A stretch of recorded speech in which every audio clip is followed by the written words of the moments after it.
pioneer, a trailblazer, and for us in the Navy, somebody who personified what we call our core values.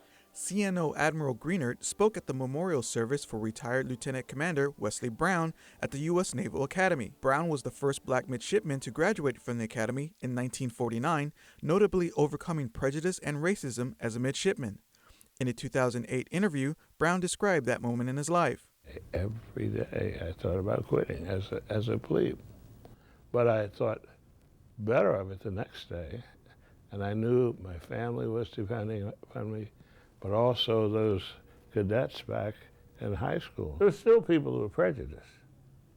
There were still people who didn't like the idea of blacks being in charge. Brown would set a legacy with the Navy, influencing young sailors as a commissioned officer and later as a civilian. All of the people that I've talked to, there's some part of my father in them. There's some kernel or nugget or story or impact or difference that he made.